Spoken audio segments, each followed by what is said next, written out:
Saya akan bersaksi cinta kasih Tuhan seperti apa jamahan Tuhan terhadap saya. Pasti semua akan bertanya, kok bisa? Sudah naik haji, kok bisa mengenal Tuhan Yesus?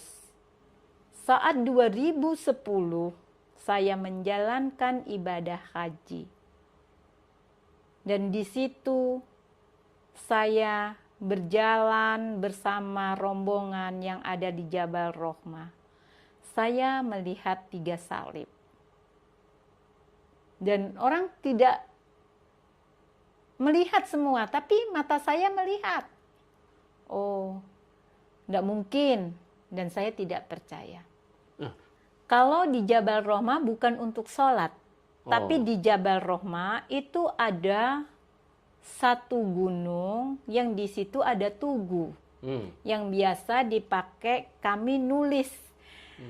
Anak kita, saudara kita di batu atau di tugu itu dengan tujuan supaya mereka juga bisa datang di situ. Dan kita berdoa di situ agar keluarga kita diberkahi Tuhan, agar rumah tangga kita. Jadi seperti itu, cuma untuk berdoa. Jadi itu bukan untuk tempat sholat, tapi tempat untuk ziarah aja ya, untuk berziarah. Jadi di mana saya belum sampai naik ke gunung tersebut ya, di Jabal itu kan suatu bukit ya. Jadi belum sampai naik itu, yang masih di tempatnya onta-onta itu saya melihat. Saat itu kan belum saatnya kita harus ke Mina, saat itu kita belum ke Arafah, ke Mina, terus Balang Jumroh itu belum. Jadi kita diantarlah, kita di Jabal Nur, Jabal Rohmah. Jadi di situ sampai kita ditempatkan di Gunung Magnet juga itu. Jadi di situ saya melihat, tapi kan saya sendiri yang melihat, yang lain kan tidak melihat. Ada tandanya kuasa Tuhan terjadi dalam hidup saya. Saya dari Jawa Timur, saya orang Sidoarjo. Ternyata di dalam doa saya, di setiap saya berdoa, saya diperlihatkan dengan sinar kembali. Dengan jubah kebesaran yang saat ini dipakai Tuhan Yesus yang ada di foto-foto. Dan setelah saya pulang dari haji 2010, 2011 itu, saya di situ dan terus itu sering terjadi di dalam saya doa dan setelah sholat itu, tahajud itu juga di saat saya buka jendela itu tiba-tiba melihat jubah dan sinar. Dan di saat saya bersedih, di saat saya, pokoknya namanya juga sudah perusahaan, juga kerjaan sudah tidak ini ya. Jadi yang tadinya juga kemana-mana bisa, akhirnya ada yang seperti membelai rambut saya. Jangan bersedih anakku, dan itu suara memang benar-benar saya dengar. Jadi saya toleh juga, cuma saya melihat jubah lagi dan orang yang punya ini apa, jenggot itu. Biasa saja, karena saya berpikir aneh gitu aja. Jadi saya tidak ada pikiran, masa sih? Tapi setelah saya sadar, saya mengenal Tuhan Yesus, itu baru saya menyadari dan saya berpikir, oh iya ya, waktu itu Tuhan sudah mempertaruhkan hidupnya untuk menyelamatkan manusia yang berdosa. Dan berarti saya ini bukan orang yang benar. Justru Tuhan memanggil saya karena saya orang yang tidak benar. Jadi jangan salah, orang sudah naik haji, orang itu memang sudah suci, sudah tidak. Justru saya sadar, di mana salib 3 yang saya lihat, yang saya pelajari saat ini sesuai dengan firman, di situ Tuhan menyerahkan dirinya bersama 2 penjahat, yang dikatakan ada 2 kiri kanannya, ada 2 penjahat. Jadi saya baru mengerti, baru menyadari saat ini. Waktu itu tidak sama sekali, karena saya tidak mengenal siapa itu Tuhan Yesus. 3 salib yang ada di padang gurun yang ada di bukit, ternyata itu Golgota. Dan ada salah satu orang yang saya ceritain, itu termasuk mantan saya, yang saya bilang, ngawur aja, dibilang gitu. Jadi ya sudah. Mantan suami? Iya. Oke. Jadi ngawur aja, bilang gitu. Jadi mantan suami bilang ngawur aja? Iya. Ya. Masa ada Toma, bilang gitu. Jadi ya saya juga ketawa, iya ya, nggak ada, nggak mungkin lah. Ternyata memang tidak ada yang mustahil bagi Tuhan. Amen. Dimanapun Tuhan menunjukkan wajahnya. Dan di situ memang benar-benar ada. Saya mengambil kesimpulan dan keputusan itu karena berulang-ulang kali setelah pulang dari haji. Yang waktu naik haji itu kan cuma satu kali yang saya melihat salib ya. Tidak ada pikiran untuk apa dan siapa dan gimana. Dan kedua kalinya di Jabal Nur, yaitu bukit yang tertinggi itu. Dan di situ saya mewakili dari yayasan untuk membentangkan banner. Saya membentangkan banner dan saya adalah satu-satunya perempuan yang naik ke gunung tersebut. Tapi saya itu seperti ada yang ngangkat, yaitu jubah itu. Jadi lagi-lagi yang diperlihatkan itu jubah dan sinar. Tapi yang pertama awalnya itu memang salib. Dan yang kedua itu jubah yang untuk menuntun saya ke atas itu. Jadi saya tidak punya pikiran itu siapa. Saya kira, jadi waktu naik ke atas itu seperti ada orang yang mengangkat cepat-cepat untuk saya jalan ke atas Gua Hirok itu. Jadi di situ ada Gua Hirok, persembunyiannya Nabi Muhammad, dan di situ saya sampai ke atas, sampai bisa lihat jam-jam tower, jadi lihat Ka'bah, jadi lihat semuanya. Itu saya baru berpikir saat ini. Seperti ada di dalam firman yang Tuhan waktu itu diperlihatkan sama iblis untuk melihat dunia itu. Jadi itu saya sampai gini, aduh Tuhan itu luar biasa ya. Jadi saya itu baru sadar setelah 2017 itu benar-benar saya dijamah Tuhan hati saya dan saya memutuskan untuk saya ikut Tuhan. Jadi selama itu tidak ada, karena yang saya baca bukan firman Tuhan. Jadi saya tidak mengerti apa isi firman Tuhan yang sesungguhnya itu, saya tidak mengerti sama sekali.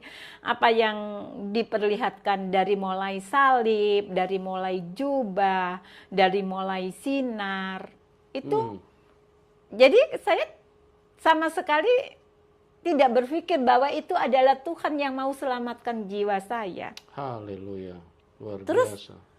Tadi Bapak kan bertanya, kok bisa Ibu memutuskan begitu saja ikut Tuhan Yesus? Karena di saat memang saya terpuruk, benar-benar terpuruk, ya saya mendapatkan firman firman di dalam Yohanes pasal 14 ayat 6. Akulah jalan kebenaran yang hidup, barang siapa mau ke rumah Bapa harus melalui aku. Itu benar-benar seperti mimpi, dan itu sampai saya hafal. Apa maksudnya? Dan memang saya kalau sholat juga saya berdoanya bukan pakai bahasa Arab, ya bahasa apapun Tuhan mengerti. Dan walaupun saya seorang haja yang waktu itu, tapi saya juga membaca tulisannya aja, bukan membaca Arabnya, jadi bahasa Indonesia. Jadi mungkin saya Tuhan, saya minta tolong untuk saya bisa benar-benar mencari Tuhan, dan Tuhan menunjukkan, cuma saya tidak peka. Dan kepekaan saya setelah saya mendapatkan firman tersebut, saya bertanya dengan teman saya. Bapak Pendeta Nome itu, saya bertanya, Bapak, saya menemukan ini. Coba Umi download dulu. di HP-nya, Umi lihat. Lah dari situlah mulai kecintaan saya mengenal Tuhan Yesus 2017, karena di masa 2011, 12, 13, 14, 15 sampai 16 itu cuma sering dibelai dengan orang tua yang berjenggot, berjubah, diperlihatkan jubah, diperlihatkan sinar. Jadi saya berpikir saat memang benar-benar Tuhan jamah hati saya, di situ saya tanya sama Bapak Pendeta, ya sudah, mulai dari situ saya sudah melepaskan hijab saya. Saya tidak sholat lagi, dan sampai Bapak Pendeta bilang, Umi kenapa hijabnya dilepas? Saya bilang, orang Jawa maklum, sumuk karena panas kan, di Jawa juga tempat kami panas.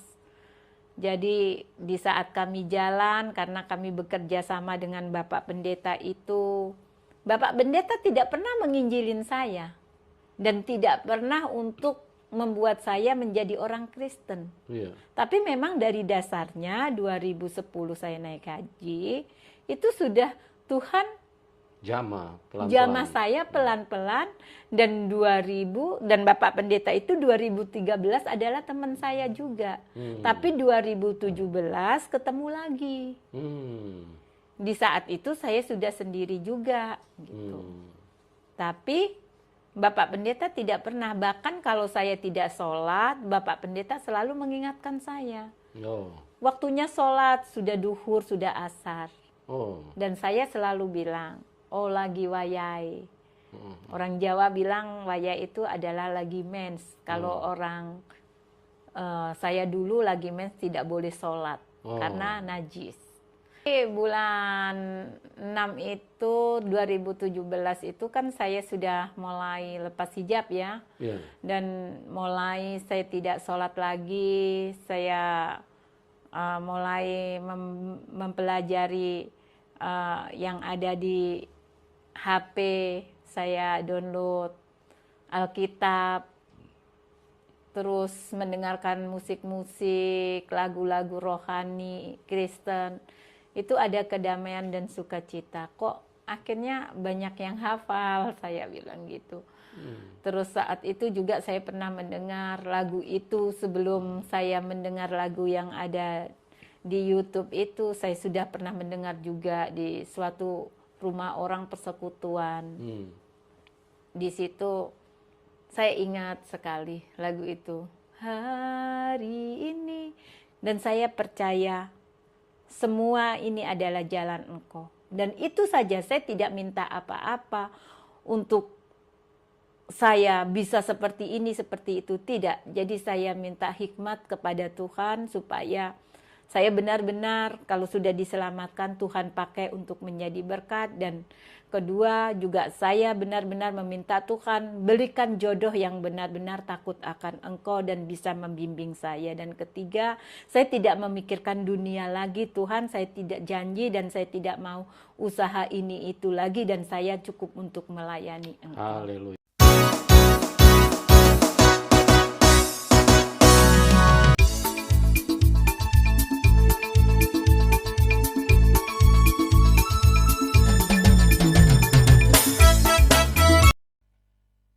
Kalau orang mati dibangkitkan, kalau orang buta dapat disembuhkan melihat, kalau orang yang pendarahan 12 tahun pun sanggup dipulihkan oleh Tuhan kita Yesus Kristus, maka apa persoalan dan masalah yang menindih hidupmu pasti akan diselesaikan oleh Tuhan kita Yesus Kristus. Haleluya, puji Tuhan. Bagaimana kabar saudara hari ini? Kami berdoa saudara selalu dalam keadaan yang sehat dan diberkati oleh Tuhan. Amin. Puji Tuhan. Saudaraku, jangan lupa untuk terus mendukung pelayanan kami di channel ini. Bagikanlah tayangan-tayangan kami kepada sekalian banyak orang supaya mereka dapat diberkati. Yang lemah dikuatkan, yang susah dihiburkan, yang bimbang diteguhkan, dan memiliki pengharapan. Karena pengharapan itu akan timbul, iman itu akan timbul, kekuatan itu akan timbul dari kita mendengar firman Tuhan dan melihat kesaksian-kesaksian mujizat yang dialami oleh saudara-saudara kita. Saudaraku yang terkasih dalam Tuhan, kali ini kami akan memberitakan sebuah kabar yang sangat menghebohkan, di mana ada seorang ibu yang telah menunaikan ibadah sesuai dengan tuntutan agamanya. Justru dalam dia menjalankan tuntutan ibadahnya itulah dia melihat Yesus, dia melihat salib, dia melihat panggilan Allah, dia melihat Allah ada bersama-sama dengan dia dan menginginkan dia untuk percaya kepada Sang Mesias itu. Saudaraku, ini tentu menggemparkan dan menghebohkan bagaimana mungkin di tanah yang dianggap suci, di tanah yang dianggap sesuatu yang adalah rumah Allah itu, kemudian dia melihat di situ ada Yesus, padahal mereka tidak percaya kepada Yesus. Saudaraku, itulah cara Tuhan, dan Tuhan punya banyak cara untuk memenangkan orang-orang yang dikasihinya. Puji Tuhan, apabila saudara pun mau membuka hati, membuka dirimu untuk Tuhan Yesus datang, maka Dia akan datang dan menjamamu. Bagi kita yang sudah percaya kepada Yesus Kristus, jangan takut, jangan khawatir. Tidak ada persoalan dan masalah hidupmu yang lebih besar dari persoalan dari semua Tuhan sanggup selesaikan. Jadi tidak ada yang mampu melampaui kekuatan dan kuasa daripada Tuhan Yesus Kristus. Saudaraku, mari sama-sama kita ikuti tayangan berikut ini. Puji Tuhan. Haleluya. Salam damai dan sejahtera dari kasih Tuhan kita Yesus Kristus. Saudaraku, kami sangat bersyukur dapat terus hadir untuk menjadi berkat bagi saudara-saudara sekalian.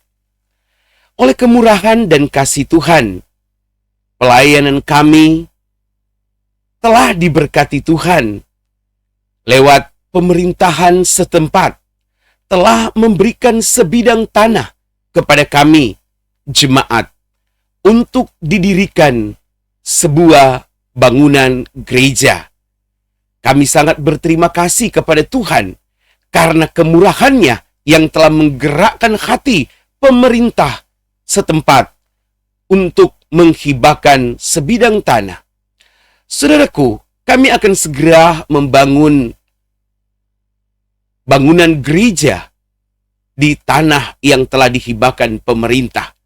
Itu sebabnya untuk mewujudkan pembangunan gereja bagi jemaat, kami mohon apabila saudara-saudari, Bapak Ibu tergerak untuk membantu kami, maka Bapak Ibu dapat menyalurkan bantuan lewat nomor rekening BCA 829553049 atau di rekening BRI 51710161070503. Setiap bantuan Bapak Ibu Saudara-saudari akan sangat berguna untuk pembangunan gedung gereja bagi jemaat kami. Saudara-saudara, pengorbanan saudara, kami ucapkan banyak-banyak terima kasih dan Tuhan Yesus memberkati.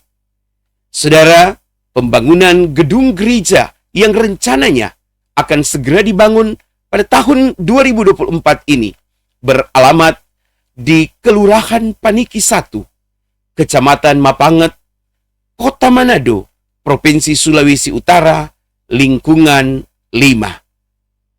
Terima kasih, Tuhan Yesus memberkati kita semua.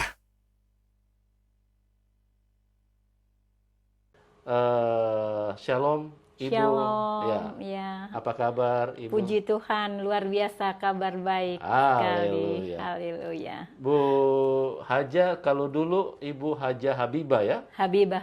Nah, boleh dicerita sedikit sekarang namanya apa, Bu? Nama yang sekarang adalah Trisna Yohana Kasih. Oh, Jadi, sekarang sudah menjadi Trisna Yohana Kasih atau dipanggil Ibu Nana, ya? iya. Ya. Jadi sejak kapan itu berubah namanya? Jadi Ibu Trisna Saya Yohana. sejak berubahnya tanggal 1 Februari 2018. Saya berubah nama itu.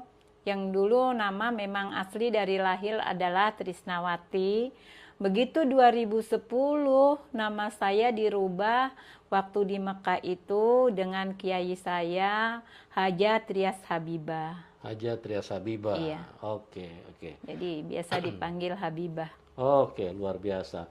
Bu, bisa diceritakan bagaimana perjalanan iman Ibu dan pada saat mana Ibu mulai mendapat sentuhan Roh Kudus, mendapatkan sentuhan Tuhan? Apakah pada saat Ibu pergi haji di Mekah atau pada saat sebelum itu? Ibu bisa ceritakan kepada teman-teman supaya mereka pun bisa dikuatkan dan diberkati. Ya. Iya.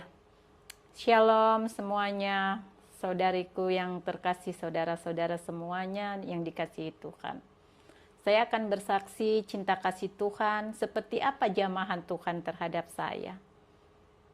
Jadi benar-benar saya dulu dari seberang. Pasti semua akan bertanya, kok bisa? Sudah naik haji, kok bisa mengenal Tuhan Yesus? Ya, semua itu tidak ada mustahil bagi Tuhan. Amin. Amin. Saat 2010 saya menjalankan ibadah haji. Dan di situ saya berjalan bersama rombongan yang ada di Jabal Rohmah. Saya melihat 3 salib. Dan orang tidak melihat semua, tapi mata saya melihat. Ada apa semua ini? Dalam benak saya simpan dalam hati saya. Oh, tidak mungkin. Dan saya tidak percaya. Nah, sebentar Bu, itu Ibu melihat 3 salib saat berjalan atau saat sholat pada waktu itu? Kalau di Jabal Rohmah bukan untuk sholat. Tapi di Jabal Rohmah itu ada satu gunung yang di situ ada tugu. Yang biasa dipakai kami nulis. Anak kita, saudara kita di batu atau di tugu itu dengan tujuan supaya mereka juga bisa datang di situ. Dan kita berdoa di situ agar keluarga kita diberkahi Tuhan, agar rumah tangga kita. Jadi seperti itu, cuma untuk berdoa. Jadi itu bukan untuk tempat sholat, tapi tempat untuk ziarah aja ya, untuk berziarah. Jadi di mana saya belum sampai naik ke gunung tersebut ya, di Jabal itu kan suatu bukit ya. Jadi belum sampai naik itu, yang masih di tempatnya onta-onta itu saya melihat. Saat itu kan belum saatnya kita harus ke Mina, saat itu kita belum ke Arafah, ke Mina, terus Balang Jumroh itu belum. Jadi kita diantarlah, kita di Jabal Nur, Jabal Rohmah. Jadi di situ sampai kita ditempatkan di Gunung Magnet juga itu. Jadi di situ saya melihat, tapi kan saya sendiri yang melihat, yang lain kan tidak melihat.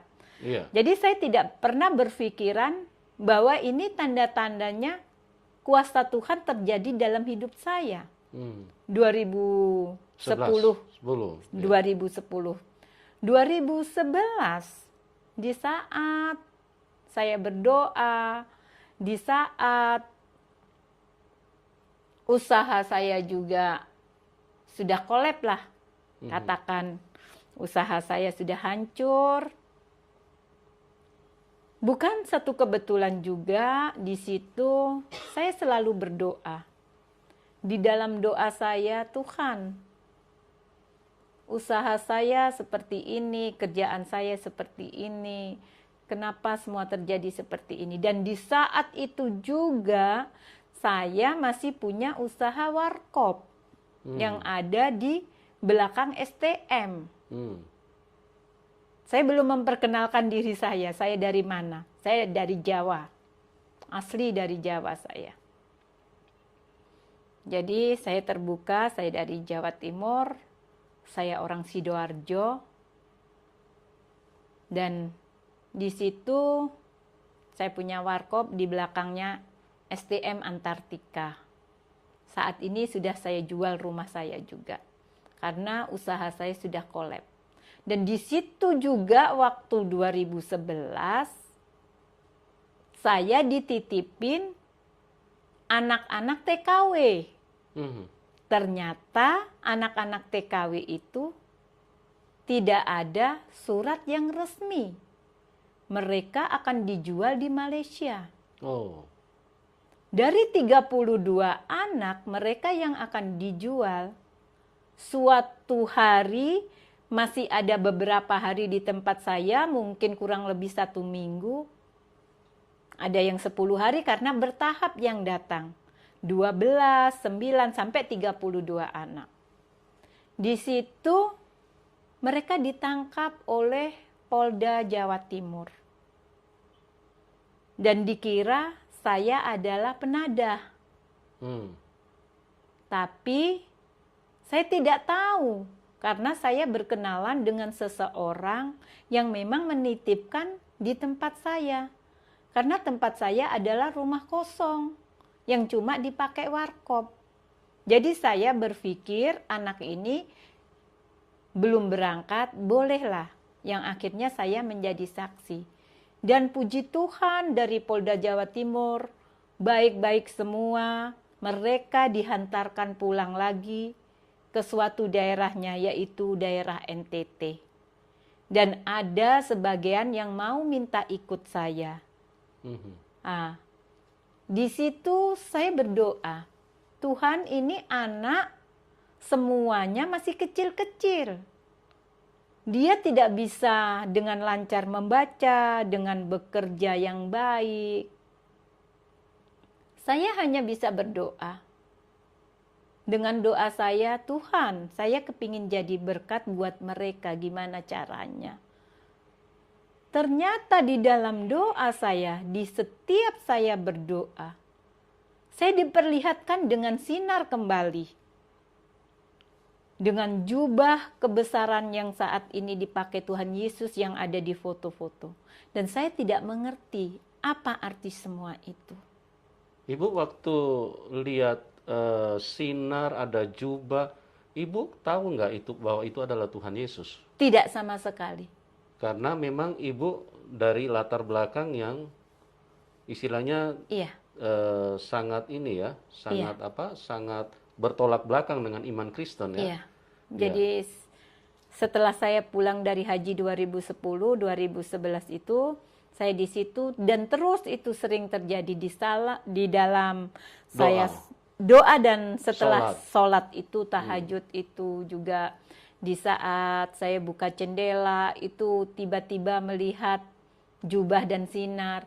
Dan di saat saya bersedih, di saat saya pokoknya namanya juga sudah perusahaan, juga kerjaan sudah tidak ini ya. Jadi yang tadinya juga kemana-mana bisa, akhirnya ada yang seperti membelai rambut saya.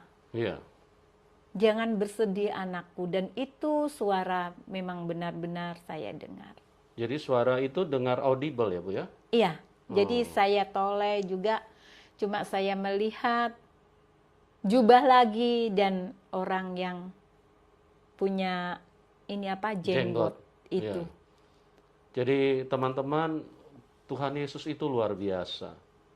Ya, di dalam Matius 11 ayat 28, marilah kamu yang letih lesu dan berbeban berat. Itu firman Tuhan. Kalau Tuhan Yesus itu bukan Tuhan, Dia akan berkata begini, marilah kamu orang-orang Kristen, karena aku akan memberikan kelegaan kepadamu. Tapi Tuhan Yesus itu bukan Tuhan satu kelompok. Dia adalah Tuhan semua manusia.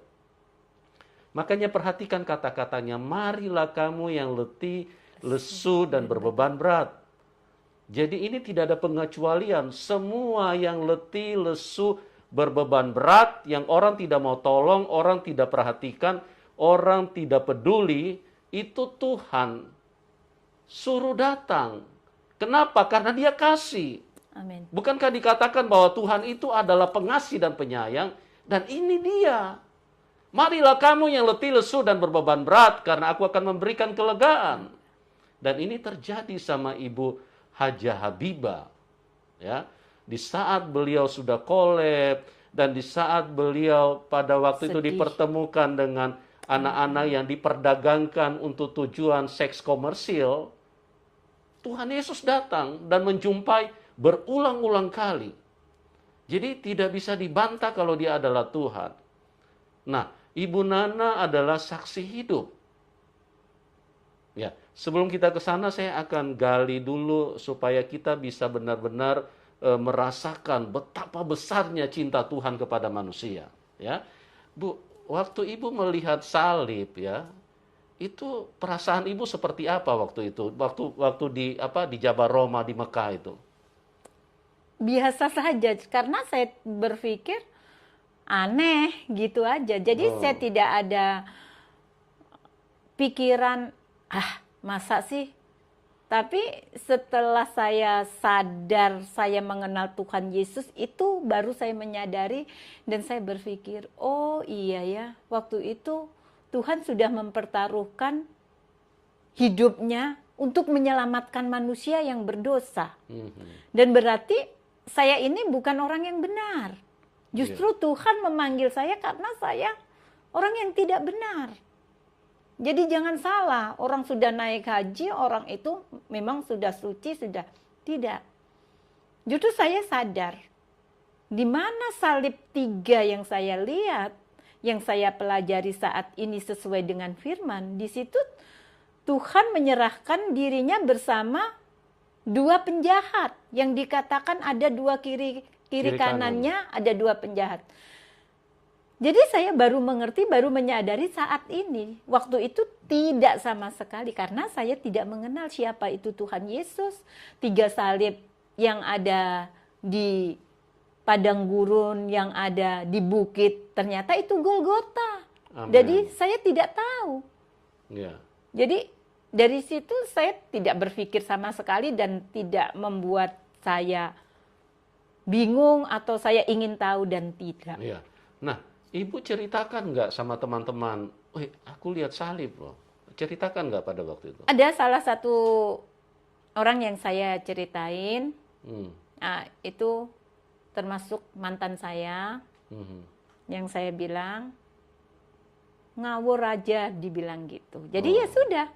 Mantan suami? Iya. Oke. Jadi ngawur aja, bilang gitu. Jadi mantan suami bilang ngawur aja? Iya. Ya.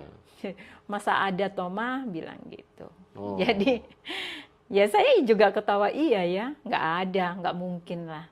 Ternyata memang tidak ada yang mustahil bagi Tuhan. Amen. Dimanapun Tuhan menunjukkan wajahnya. Dan di situ memang benar-benar ada. Haleluya.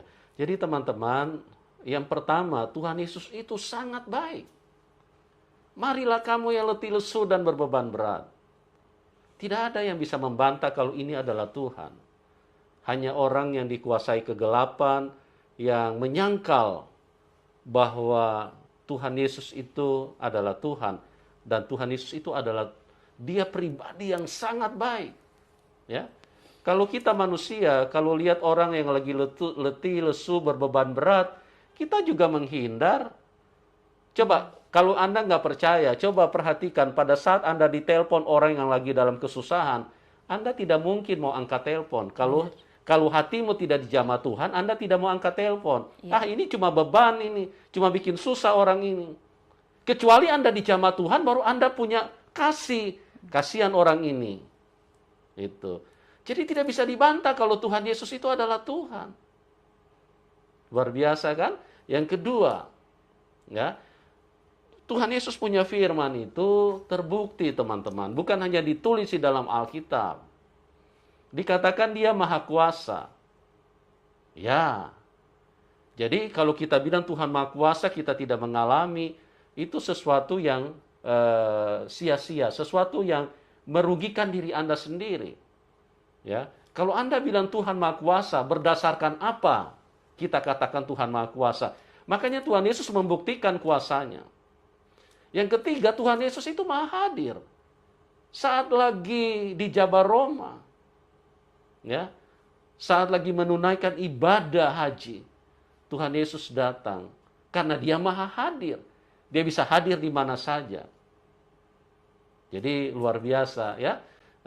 Kita akan gali terus bagaimana kasih Tuhan yang telah menyentuh Ibu Hajah Habibah, atau yang saat ini kita kenal dengan Ibu Nana, ibu yang sudah berganti Ibu Yohana, ya.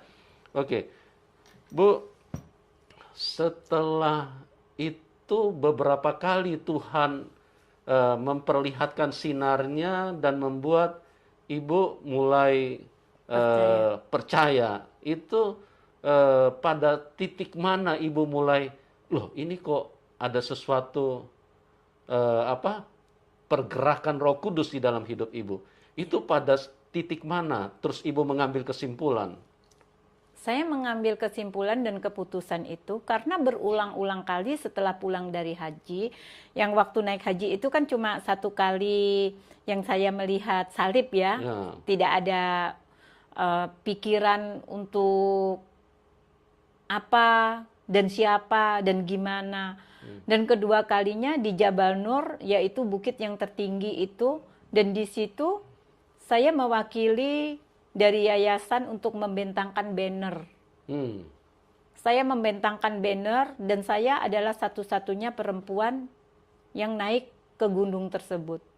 Tapi saya itu seperti ada yang ngangkat, yaitu jubah itu. Jadi lagi-lagi yang diperlihatkan itu jubah dan sinar. Tapi yang pertama awalnya itu memang salib, dan yang kedua itu jubah yang untuk menuntun saya ke atas itu. Jadi saya tidak punya pikiran itu siapa. Saya kira. Sebentar Bu, itu waktu haji yang pertama itu di tahun yang berbeda yang? Tidak. Hah? Di tahun yang sama? Saya haji cuma satu kali saja. Oh, terus? Jadi saya naik haji satu kali saja. Lain ya, kalau umroh itu kan cuma tidak ada, kita tidak ke Arafah, ke Padang Arafah, kita tidak ke Mina, dan kita tidak balang jumroh kalau umroh ya. Tapi kalau haji itu semua lengkap. Oh, haji semua lengkap. Iya. Kalau umroh berbeda. Beda. Nah, kalau waktu Ibu menancapkan banner itu pada saat umroh atau haji? Haji. Ya satu kali ini haji itu. Jadi tidak ada, jadi banner itu bukan saya tancapkan, tapi saya bentangkan. Oh, bentangkan. Iya, karena saya bentangkan ada 7 orang yang memang harus membentangkan itu, salah satunya adalah perempuan saya sendiri. Oke. Nah, boleh tahu Ibu pergi umroh berapa kali, Bu? Bapak jangan sebut itu. Oh, nggak apa-apa. Nggak usah sebut apa dari mana, cuman berapa kali Ibu pergi umroh? 1 kali. Oh, gitu Iya. ya. Ya, jadi Ibu Nana ini memang seorang yang spesial ya buat kita. Kenapa spesial? Karena beliau punya latar belakang ini bukan orang sembarangan, ya. Beliau juga aktif di dalam dunia sosial, ya, dalam organisasi-organisasi yang kelas besar punya, ya. Kalau kita sebutkan tidak perlulah disebutkan. Beliau ini orang yang cukup terpandang, ya, latar belakangnya cukup ini. Dan beliau juga seorang pengusaha, ya. Tadi sudah diceritakan bagaimana usahanya juga mengalami istilahnya collab, dan disitulah Tuhan Yesus datang, ya. Kalau Tuhan Yesus itu hanya Tuhan satu golongan, maka Tuhan Yesus tidak akan melirik Ibu Nana atau Ibu Hajah Habibah ini. Kan dia tidak percaya kepada Tuhan Yesus, ngapain juga ditolong. Ya. Dia kan orang tidak percaya kepada Tuhan. Ngapain juga ditolong orang begini. Tapi Tuhan Yesus itu terbukti bahwa dia mengasihi semua manusia. siapapun kita, apapun latar belakang kita. Dan luar biasa, Ibu Nana akan menceritakan bagaimana kuasa Tuhan, kasih Tuhan yang telah mengubahkan hidupnya. Nah, Bu Nana, jadi pada saat Ibu membentangkan banner itu, Ibu melihat apa? Bukan melihat. Apa? Jadi waktu naik ke atas itu seperti ada orang yang mengangkat cepat-cepat untuk saya jalan ke atas Gua Hirok itu. Oh. Jadi di situ ada Gua Hirok, persembunyiannya Nabi Muhammad, dan di situ saya sampai ke atas sampai bisa lihat jam-jam tower, jadi lihat Ka'bah, jadi lihat semuanya. Itu saya baru berpikir saat ini.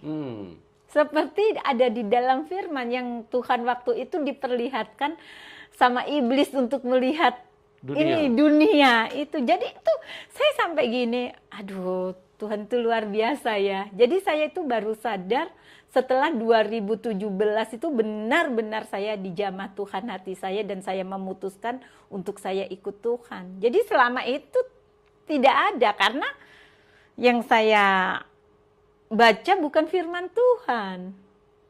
Jadi saya tidak mengerti apa isi firman Tuhan yang sesungguhnya itu, saya tidak mengerti sama sekali.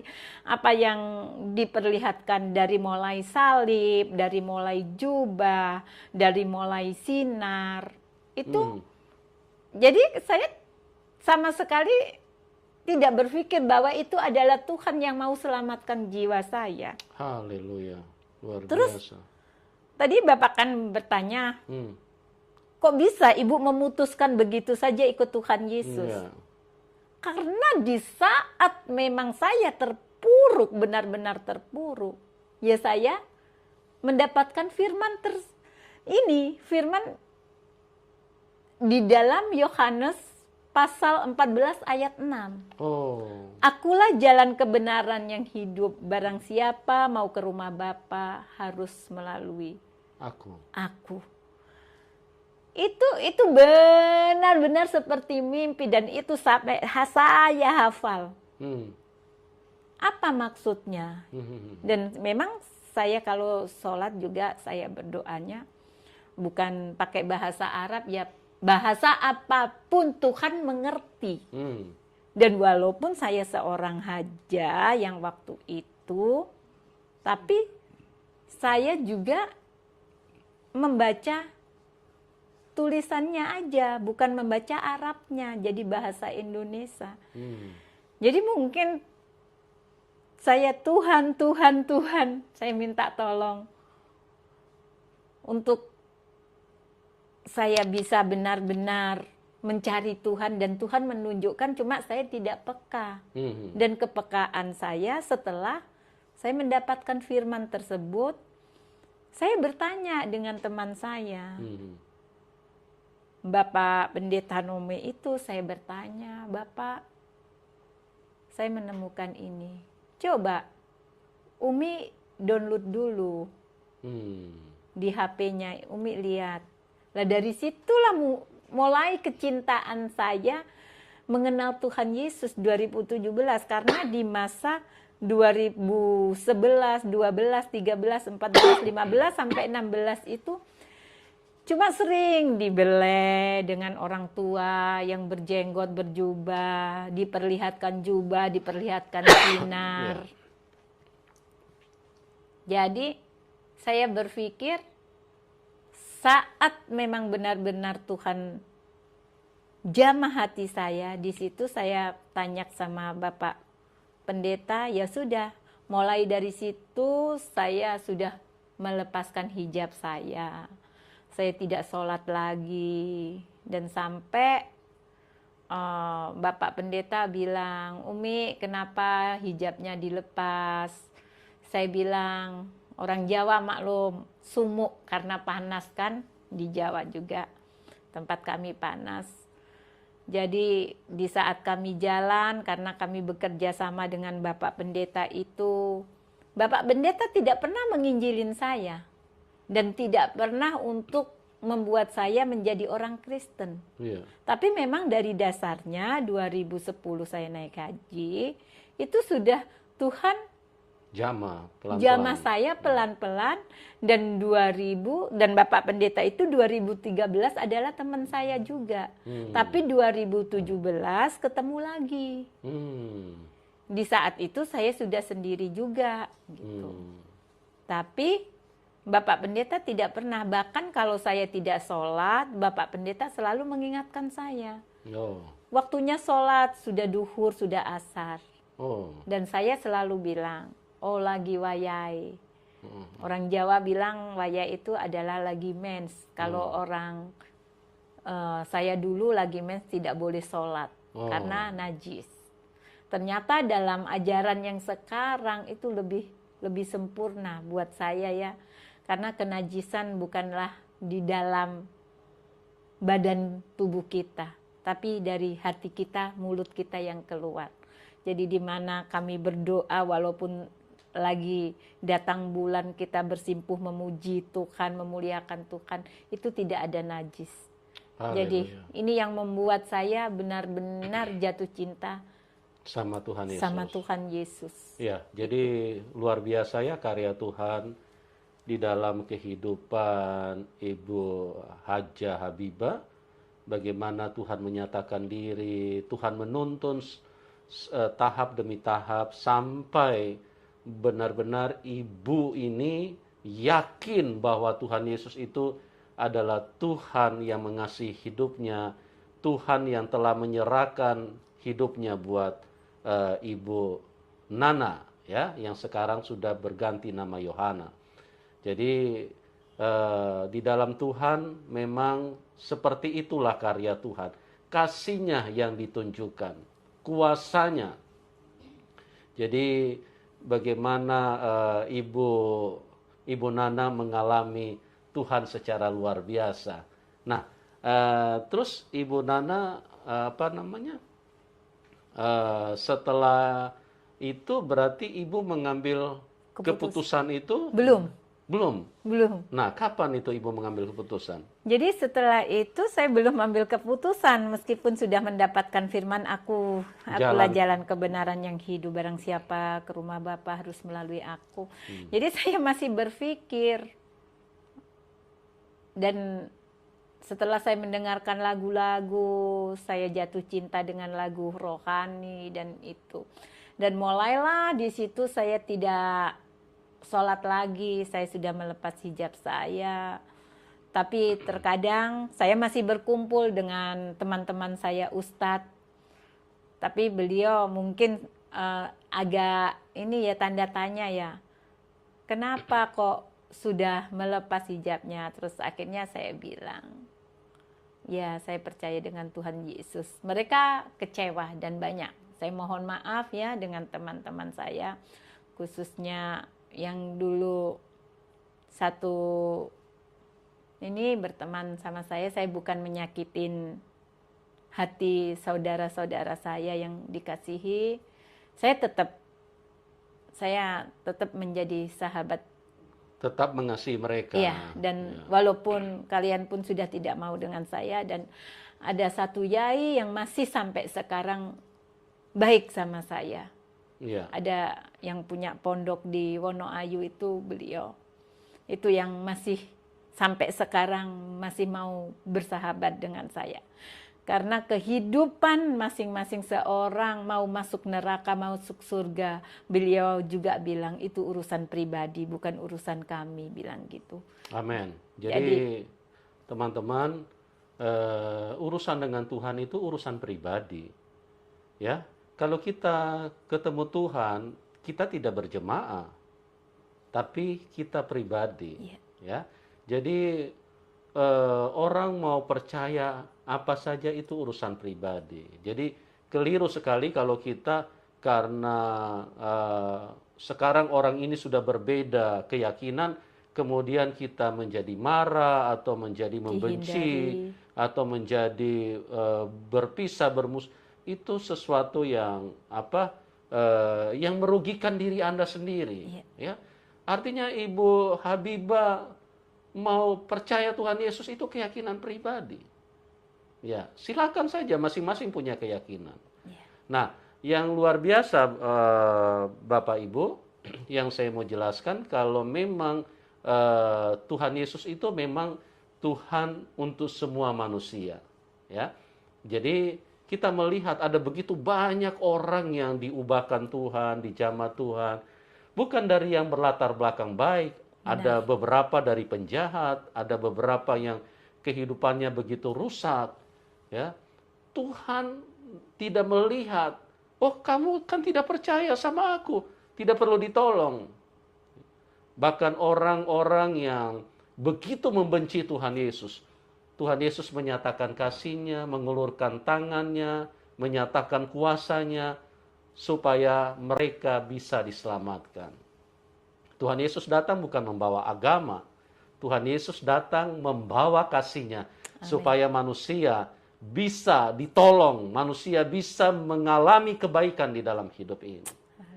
Ya, bagi teman-teman juga, kalau mungkin Anda berbeban berat, mungkin ada yang sudah putus asa, mungkin ada yang sudah ingin bunuh diri, ingat, Tuhan Yesus mengasihi Anda. Tuhan Yesus pribadi yang sangat peduli dengan hidupmu, ya. Dan di dalam Tuhan Yesus memang sesuatu yang simpel, teman-teman.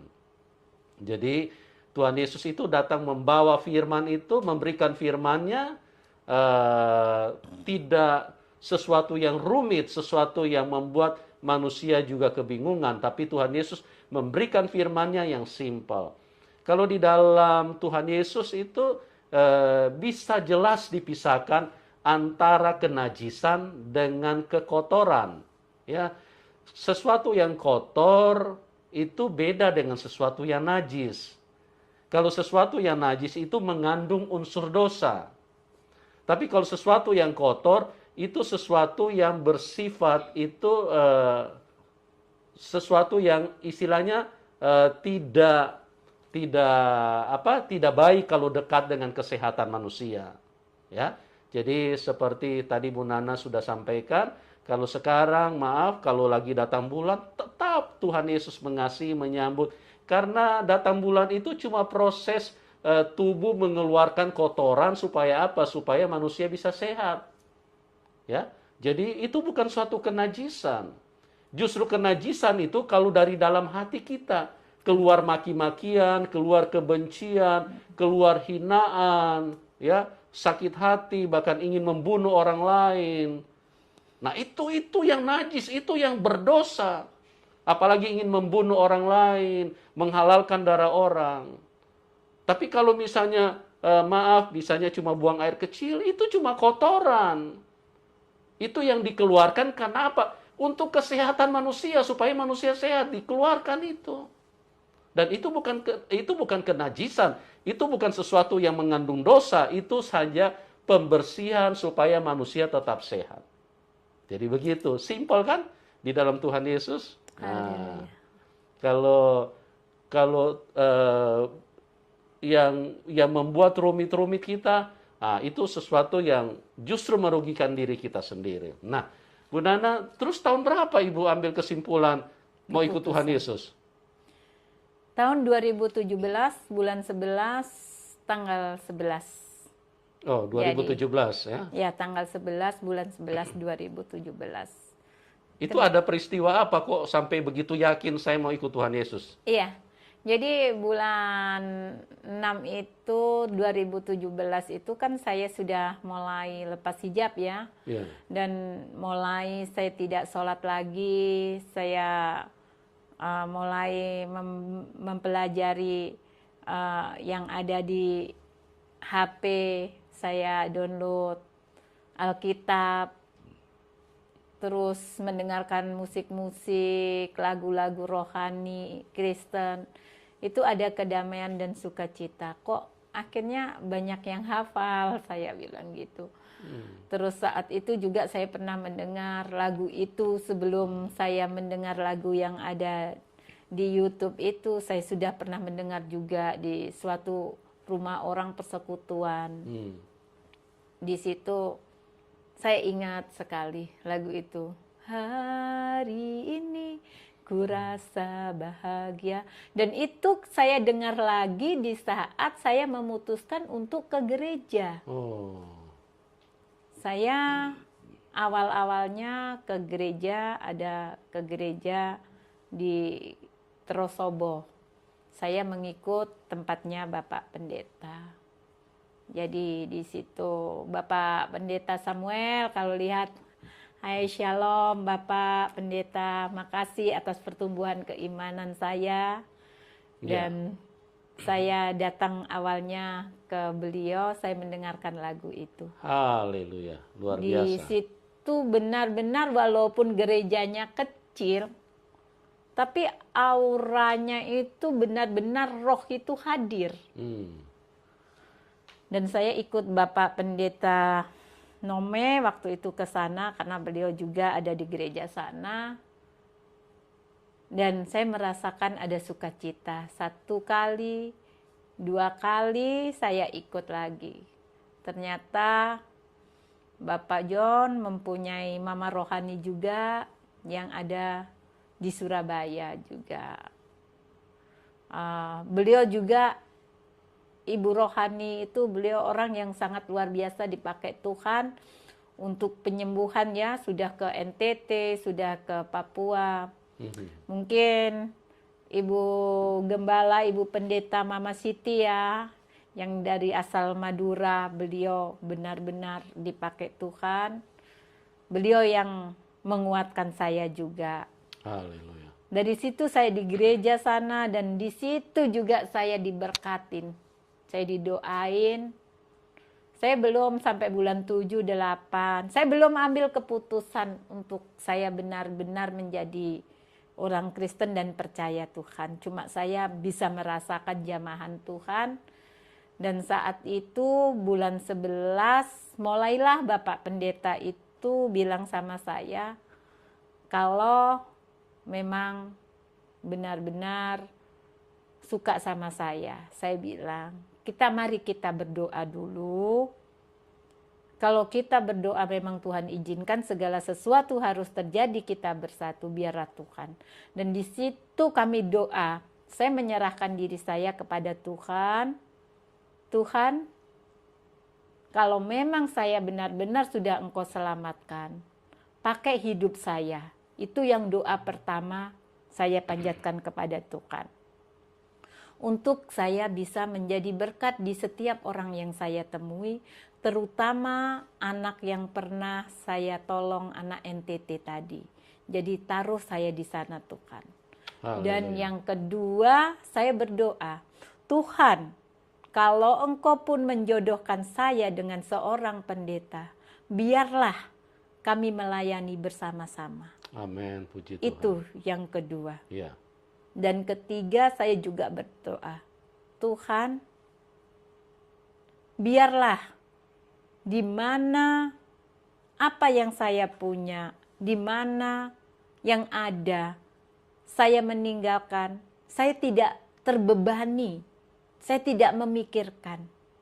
Dan saya percaya semua ini adalah jalan Engkau. Dan itu saja, saya tidak minta apa-apa untuk saya bisa seperti ini, seperti itu. Tidak. Jadi saya minta hikmat kepada Tuhan supaya saya benar-benar kalau sudah diselamatkan Tuhan pakai untuk menjadi berkat. Dan kedua juga saya benar-benar meminta Tuhan berikan jodoh yang benar-benar takut akan Engkau dan bisa membimbing saya. Dan ketiga, saya tidak memikirkan dunia lagi Tuhan, saya tidak janji dan saya tidak mau usaha ini itu lagi, dan saya cukup untuk melayani Engkau. Haleluya, luar Itu. biasa. Amin. Jadi tanggal 11 bulan 11 2017 saya Puji Tuhan.